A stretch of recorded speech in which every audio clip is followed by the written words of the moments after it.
graduated from my Masters of Organisational Psychology, I worked in a few different roles. For example, I worked at Brisbane City Council for about a year. I worked in a small training consultancy as well, evaluating different training programs that they did. And I'd also worked at a place called Hudson, doing some transition, what do we call it? We call it outplacement work, which is basically, they had a number of clients from big companies like Telstra who had basically sacked a lot of staff. Remember with Sultry, he sacked a lot of staff around that time, and so Telstra would engage Hudson to go, well, we want you to help them to find another job. So I did a lot of workshops around resume writing,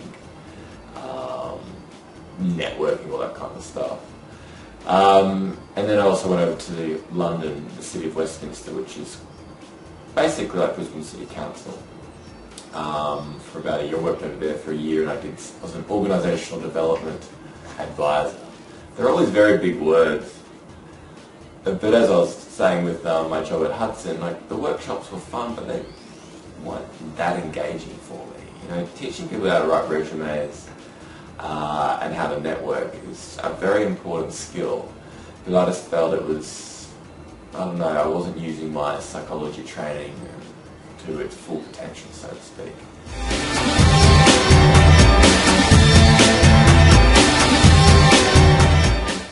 So as I came back on the plane from the UK, I was thinking about, you know, what's the next step. It was just a weird headspace being in after being away for about a year and a half, and then coming back and going, well, this is my 25th birthday. It was really that line in the sand moment, so to speak.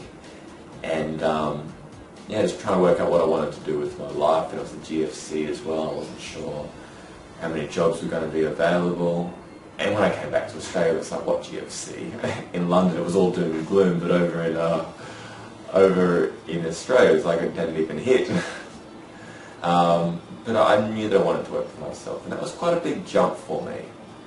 Jumping from really working for someone else and really doing what everyone else was doing as an organisational psychologist, to having these big job titles but not really doing too much, to being a sole trader, which is what I moved into.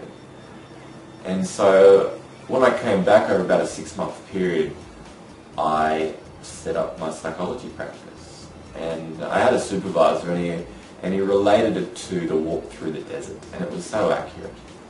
And it took me a while to set it up, as does all business. Every small or large business, it takes a while. If you want to create a large business, I say at least 2 years.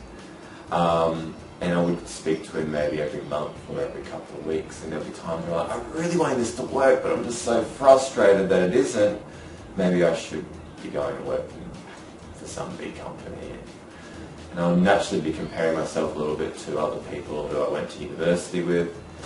And you go on LinkedIn or whatever, and they have their big job titles and say I'm doing all these awesome things, and you're like, why did I do that? But when you actually talk to them, often they're really bored of their job and they want to do something else. But yeah, after 6 months, my private practice started to develop, and I've basically been doing that for the last 3 years or so.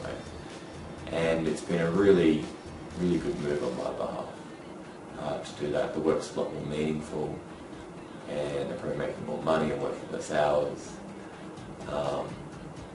Yeah, it's been a completely different change in direction, I guess.